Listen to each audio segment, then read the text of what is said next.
Hi, this is my art lover video for September 2019, and this month it's going to be Capulet.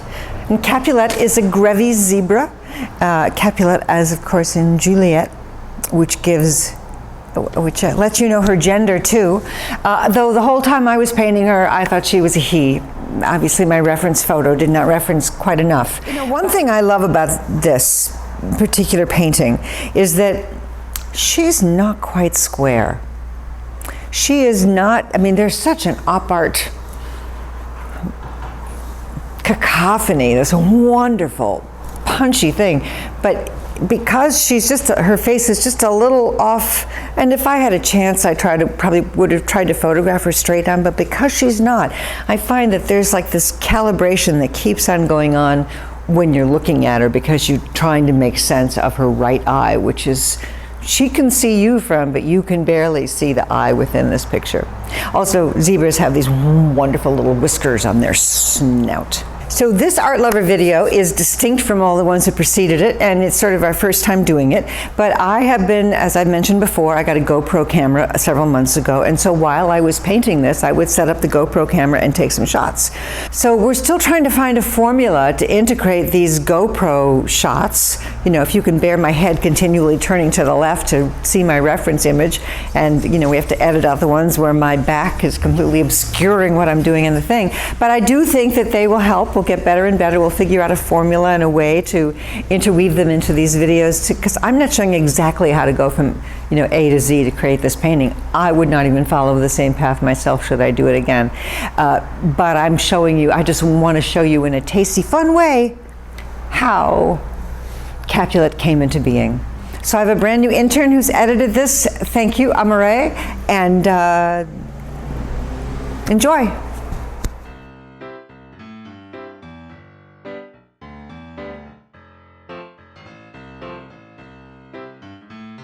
She's a Grevy zebra. Grevy zebras are the endangered zebras.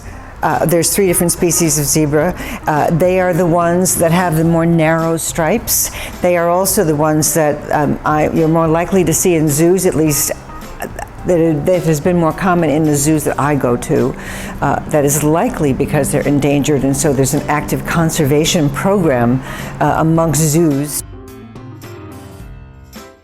I started Capulet with burnt sienna, which is a red earth color.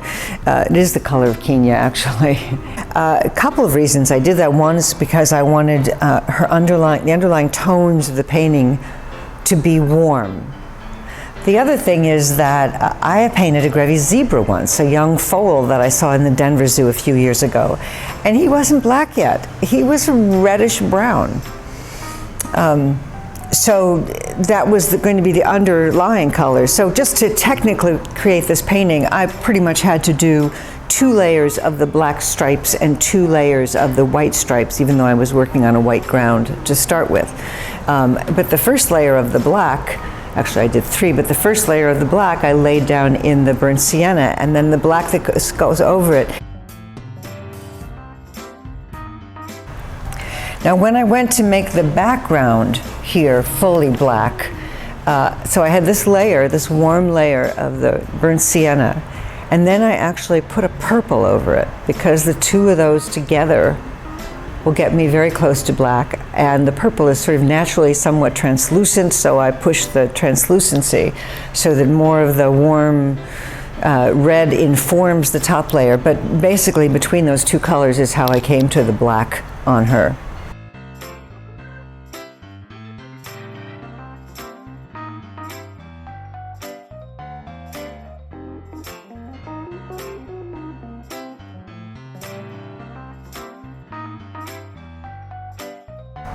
Zebras are odd-toed ungulates, as in they have 1 toe. It's a very small family of animals. Horses also have 1 toe.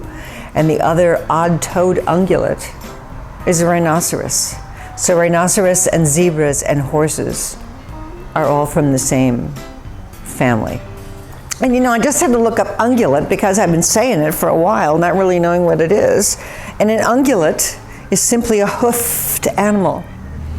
So, deer are hoofed too, but they have a cloven hoof. They have two. So these are the only odd-toed things, and that's why they belong to the same genetic family. They've learned a lot of things in recent years about zebras' stripes. Their stripes polarize the light in such a way that horseflies are confused by them and so don't land on them to bite. And if you've been bitten by a horsefly, which I certainly have, oh my God, what a great thing. But they also can produce a couple other optical illusions when they're in motion, which are very interesting. It helps them, to escape. There's two visual illusions that their stripes can create. One is the wagon wheel effect, where the perceived motion is inverted. Think of the wheels of a car. When you're looking at the hubcaps and you swear the wheel's going backwards when the car's going forwards, that's the kind of illusion that they do. And the other one, they call it the barber pole illusion, where the perceived motion that they're doing is actually in the wrong direction.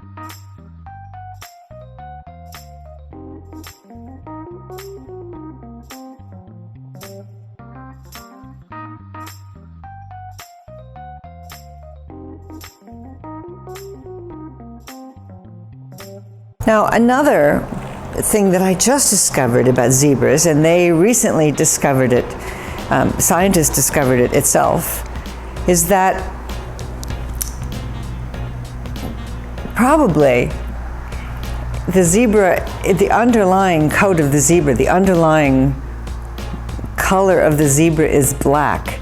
And it's the white stripes that are added. Normally we look at this and go, it's the black stripes, but actually it's the whites that's added. And even on a Grevy zebra, they're the only ones with a white belly, a big belly like this.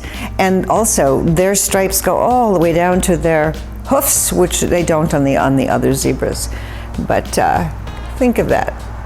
It's the white that are the stripes.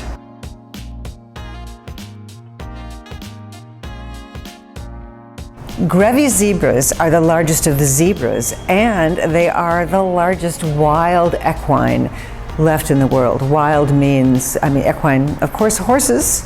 They are not bigger than what we think of the wild horses that are running out west, but those are horses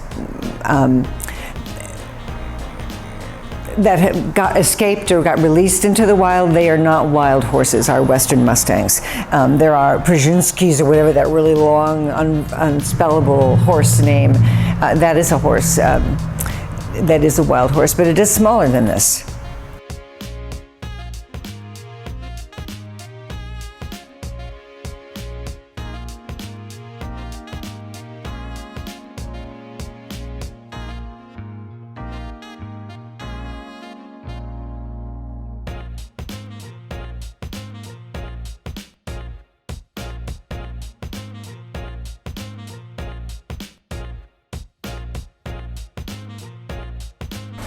And then that red sienna that burnt sienna comes back again in the very end in the blaze of her mane.